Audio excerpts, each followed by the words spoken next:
começa a partir de agora mais um programa Rede de Olhares, uma produção da TV da Universidade de Caxias do Sul. Comer bem faz parte da arte de viver bem. Mas será que nós estamos comendo bem? Será que nós estamos ensinando as nossas crianças a comer bem? E entre um prato de arroz e feijão e uma atrativa comida industrializada, para onde recai o nosso gosto e preferência? Bom, o camaleão do Rede de Olhares de hoje sai à caça da comida saudável e pergunta: à mesa ou fora dela, você tem fome de quê?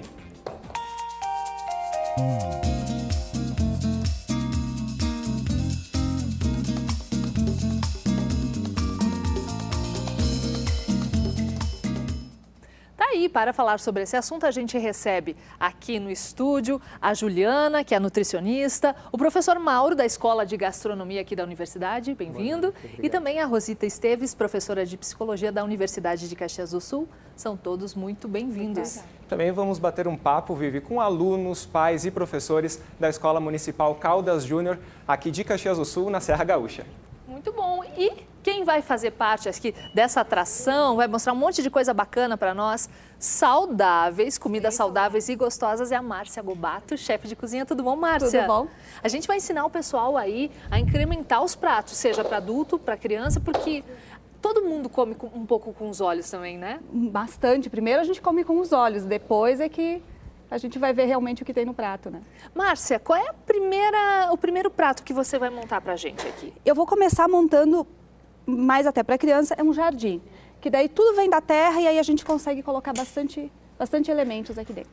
Tá bom, então assim, ao longo desse primeiro bloco a gente vai mostrando o teu trabalho, tá, Márcia? Fica bem à vontade e a gente vai querer dicas aí ao longo do programa. Tá a gente começa conversando com os especialistas aqui e vamos ver o seguinte, Rosita, a importância dos pais e dos professores a incentivar um pouco toda essa questão aí da alimentação saudável. Então, a importância da relação familiar, né, o grupo todo, começa a partir do modelo, né, de que forma esses adultos se relacionam com a alimentação. Então, eles acabam sendo modelos para as crianças poderem adquirir essa experiência. E um outro ponto que a gente considera essencial é que as refeições sejam organizadas, de preferência em grupo, no grupo familiar, não isolados, que seja um momento prazeroso, agradável, de descontração e que se evite justamente nesse momento associar alimentação com problemas. Então, que não seja hora de discutir dificuldades, questões a serem resolvidas, mas seja um momento da descontração e da harmonia. É alegria, né? Nesse sentar à mesa aí. Roger, vamos ouvir as crianças um pouco? Vamos, elas estão loucas para participar aqui, Vivi. Seu nome? Eliton. Eliton, quero saber qual a tua comida principal, que não pode faltar na tua mesa. Salada. Salada? Que tipo de salada você gosta de comer? Alface e repolho. É? Passa para o seu colega aqui, quero saber dele também. Qual que é a sua comida preferida? Bom, minha comida preferida é lasanha. Lasanha? É. Tá certo. Qual que é seu nome? Andrigo. Andrigo. É. E tu come salada todos os dias, Andrigo, ou não? É, às vezes. É? Deixa eu pedir para ela aqui também, seu nome? Jaqueline. Jaqueline, e para você? O que não pode faltar na tua mesa, no teu prato? Eu gosto muito de comer brócolis no meu almoço, nunca falta. É um costume diário, assim. Jaqueline, tu disse que tinha uma pergunta para fazer para quem está aqui, né? Os especialistas de hoje. A minha mãe, quando ela estava grávida de mim, ela comia muito alface. E depois, quando eu nasci, eu enjoei. Tem alguma coisa a ver com isso? Juliana. Se tem alguma relação de tu enjoar de alface porque a tua mãe comeu na gestação? Acredito que não, mas daqui a pouco ela foi te oferecendo, ou você enjoou agora, talvez na vida adulta comece a provar de novo. Não sei, acho que não tem nenhuma relação ali. O pessoal enjoa de alface, mas não enjoa de chocolate, né, Juliana? Exatamente. Será que a sua mãe comeu chocolate na gestação também? E tem uma iniciativa, Vivi, de uma escola aqui de Caxias do Sul que busca justamente aproximar essa relação entre as crianças com os vegetais. Eles buscam essa alternativa que, além de aguçar o paladar das crianças, também busca incentivar a curiosidade delas. Olha só. É assim, na prática, que essa garotada aprende de forma divertida e saborosa. Pelo menos uma vez por semana, elas trocam a sala de aula pela horta e aprendem a cultivar o que vai para a mesa. Uma oportunidade encontrada pelos professores de levar a essas crianças de 3 a 6 anos informações valiosas sobre educação nutricional e ambiental. Essa questão da horta, onde a criança tem o cultivo, ela vê a sua plantinha crescendo e depois ela sendo preparada, incluída na alimentação diária, aumenta um monte a aceitação deles, né? E aí não só dos alimentos da horta, mas como dos vegetais como um todo. As crianças não aceitavam a alface, principalmente a alface, e depois do plantio e da colheita feito por elas estão aceitando muito melhor. E também quanto aos animais, minhocas, besouros que eles foram achando, também a terra com os bebês, que eles não conseguiam ter esse contato de manusear, de colocar as mãos na terra. Ontem e nos dias decorrentes também houve esse contato. Eu mexo na terra, planto cebola, alface. Hoje, as verduras plantadas e cuidadas por essa turminha aqui farão parte do cardápio. E quem coloca a mão na massa são os próprios alunos. E vale colocar a mão mesmo, ou a colher, e até se lambuzar. Afinal, isso também faz parte do aprendizado. É na infância que as pessoas desenvolvem a coordenação motora e o paladar e multiplicam em casa o que aprendem na escola. Num pequeno espaço de terra, a gente já consegue fazer um projeto tão importante, tão bonito.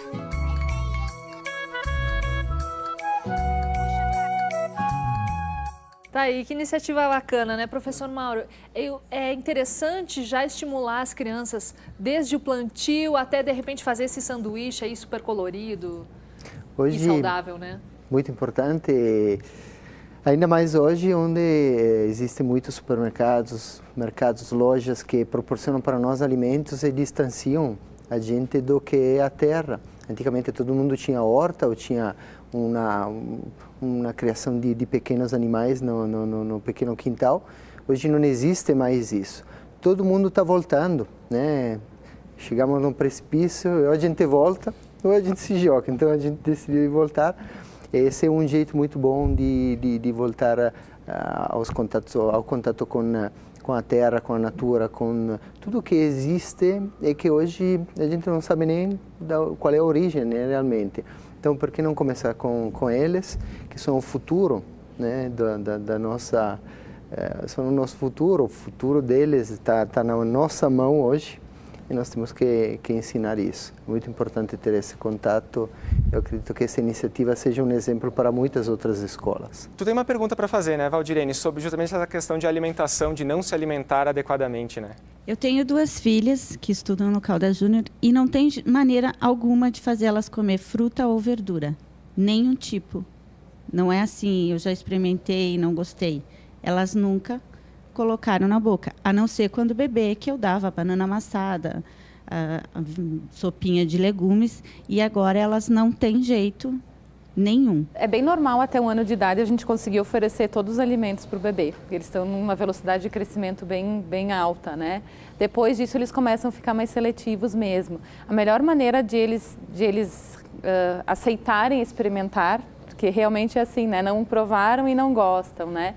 É trazer eles para dentro da cozinha, sabe? Se não tem a oportunidade de ter uma horta, de pegar a fruta no pé, levar junto no supermercado, levar junto na fruteira, ajudar a escolher, explicar como se escolhe uma fruta madura, um legume maduro, ajudar a preparar uma salada, ajudar a preparar um molho, né, com um tomate. Geralmente assim eles começam a aceitar, a provar e geralmente quando provam eles gostam. Mauro, e quando é que esse paladar começa a se desenvolver? Será que o adulto também pode desenvolver o paladar mais voltado para o saudável também? Na escola acontece com muitos adultos, onde eles são acostumados a ter um paladar muito simples, os sabores se desenvolvem em poucas semanas. Já quando a gente prepara alguns pratos diferentes, eles ficam surpresos como eles começam a gostar e não conseguem mais voltar ao que era antes. Então, é muito importante começar desde cedo, Isso depende da educação do lugar, da cidade, do povo que existe, mas nunca é tarde demais. Então, eu acredito que, como ela respondeu antes para a menina, que hoje de repente ela não gosta de alface, mas amanhã pode passar a se tornar um dos ingredientes preferidos por ela. Isso acontece muito na vida da gente. Matheus, deixa eu falar contigo aqui agora então. Tu gosta de comer abobrinha? Fala pertinho do microfone. Não. Rúcula? Não. Brócolis? Sim. Brócolis sim, dos únicos que você come. Tu disse que não gosta de comer salada, né? Por quê? Não tem gosto. Não tem gosto? Juliana, como a gente pode lidar com essas questões, né, de crianças que não querem experimentar, de repente, um alimento novo, talvez por não ter gosto, que nem ele diz? Como resolver essa questão? Então, tem várias formas. Uma das formas que foi a que eu falei antes é fazer eles prepararem junto esse alimento, né? Aí vão conhecendo. Outras formas são usar, quando não tem gosto, usar preparações diferentes, né? Então, usar bastante tempero natural, às vezes usar cebola, às vezes usar alho, né? Às vezes usar uma salsinha, então vai mudando os sabores, não usar só realmente o sal, né? Para temperar.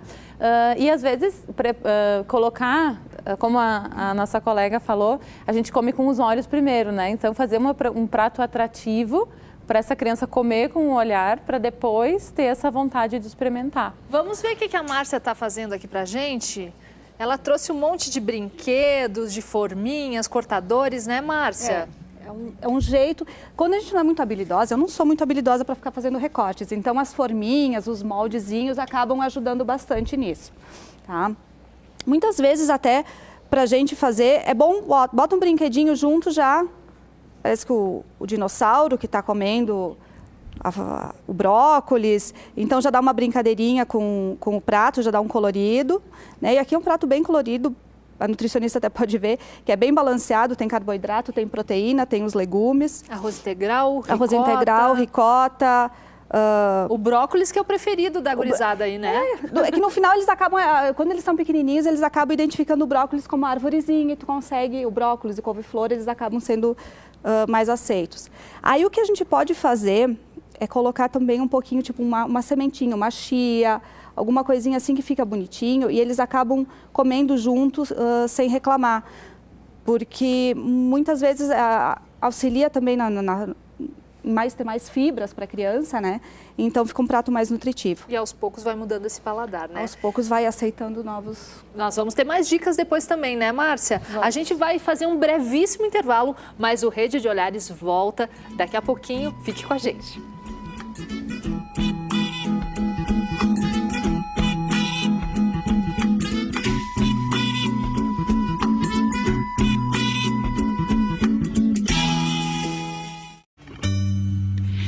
Used to say, live and let live.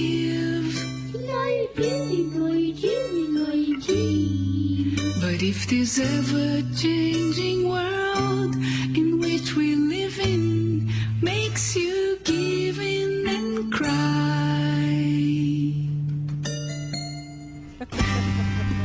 Live and let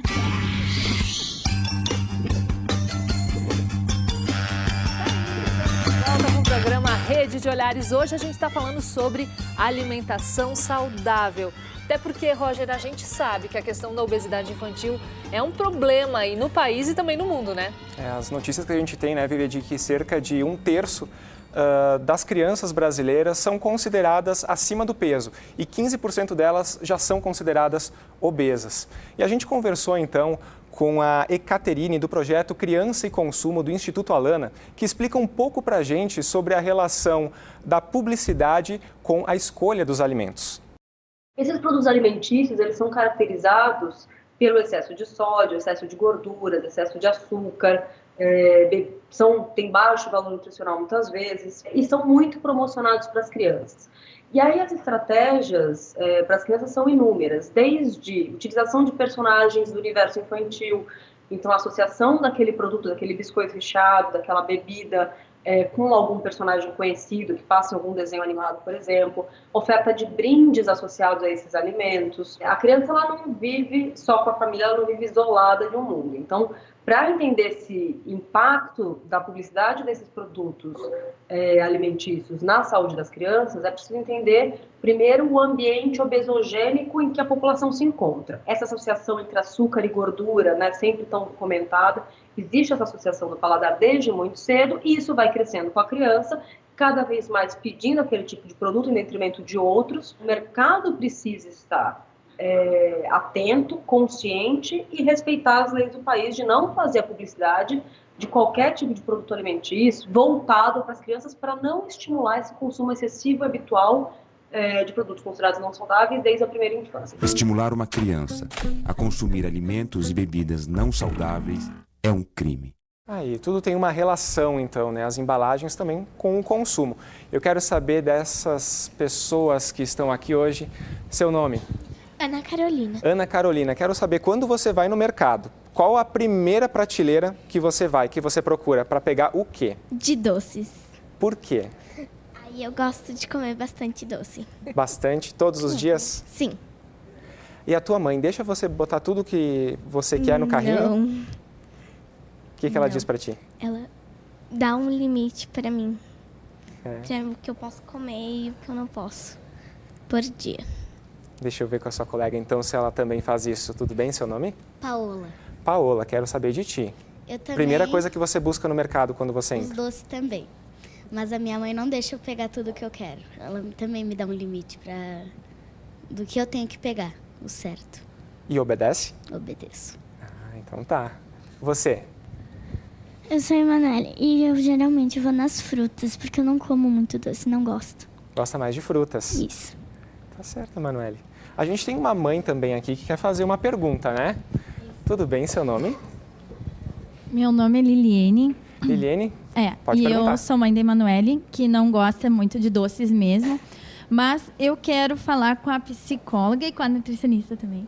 E por quê? A psicóloga falou que a gente tem que dar um modelo. Aqui também funciona a gente seguir uma rotina onde as crianças têm um modelo de alimentação saudável e que provavelmente elas vão se incentivar a ter uma alimentação saudável. E eu tenho 3 filhas, uma totalmente diferente da outra. Elas têm o modelo do vô, que é impecável, que ele é todo certinho e também passou isso para nós. Ele só se alimenta com coisas integrais, ele é todo regrado. Tem horário, tem quantidade, tem cereais, tem potinho. Aquela coisa meio de mãe é o meu pai. E elas convivem com isso. Só que a minha filha do meio, mesmo a gente fazendo as saladas, o lance da minha filha de 5 anos, ela só começou a comer salada quando ela começou a fazer. Funciona, é verdade. Aí, a do meio, com todos esses modelos, não tem nada a ver. Ela odeia salada, assim, ela come um brócolis o brócolis. Só, ela evita sempre a salada. E ela é muito ansiosa. O que tem a ver? Eu diria que sim, como tu comentaste, apesar de termos um modelo em casa, os filhos não serão todos iguais, porque eles têm individualidades. Um aspecto que a gente tem que prestar atenção é que a autonomia começa geralmente cedo até, em torno dos 2 anos de idade, quando a criança começa a ter a atividade de maior coordenação, ela começa a caminhar, correr, é o momento que ela começa a escolher os alimentos, né? Ela começa a selecionar o que ela quer comer e muitas vezes elas utilizam as escolhas em parte pelo próprio gosto e às vezes também para poder se opor à autoridade do adulto, né? Então, às vezes, a refeição, a escolha alimentar pode ser uma forma que aquela filha encontrou de expressar um outro conflito que ela tem nas relações. Então, ela se rebela através da não aceitação do modelo, né? Então, muitas vezes pode se passar dessa forma. Por outro lado, a gente tem que pensar que, independente da idade, todos nós temos preferências, nós não gostamos de tudo. Também temos que ser respeitados nas preferências. O importante é a alimentação ser equilibrada, saudável, né, e que permita ter um desenvolvimento saudável. Assim como a gente estava observando que todos esses alimentos que estão sendo elaborados aqui, eles têm o objetivo de seduzir pelo visual, né? Por quê? Porque a criança vai se encantar com isso. É o sensorial que atrai e o afetivo que está presente na relação com o alimento. Juliana, e às vezes os pais e mães, eu acho que até mais as mães, se preocupam muito com a quantidade. Ai, meu filho não come pouco, ele come um pouquinho assim. Como que a gente pode mensurar isso? Claro, cada criança é uma criança também, mas como é que a gente poderia calcular isso, mais ou menos? Isso é bem importante, é bacana tocar nesse ponto, né? Até uns 2, 3 anos de idade, a criança tem o sensor do apetite bem aguçado. Então, é um momento onde a gente tem que respeitar o quanto essa criança, quando ela diz que não quer mais, o respeitar. A gente, como mães, né, a gente acaba enchendo o prato do tamanho do nosso, e aí a criança não consegue nunca comer tudo, né?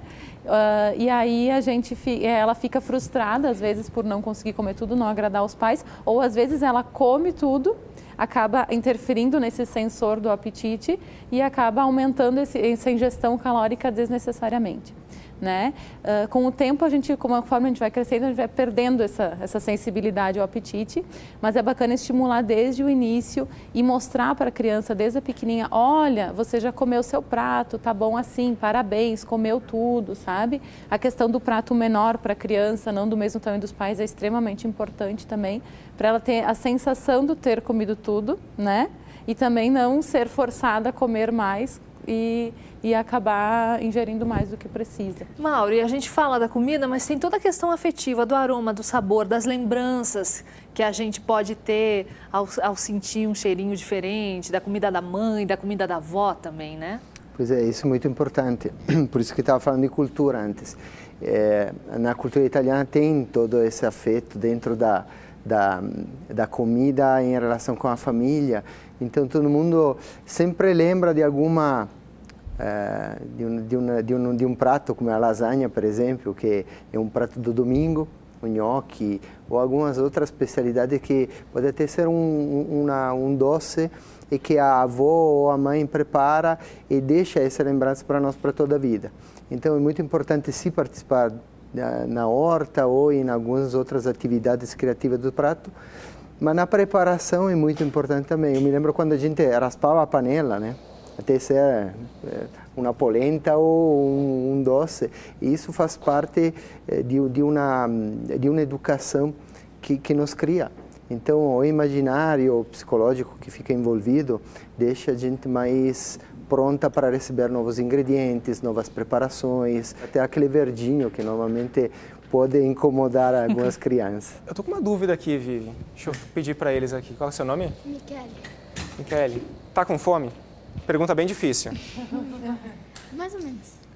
Primeira coisa assim que tu imagina que tu quer comer quando sair aqui da TV? Chocolate.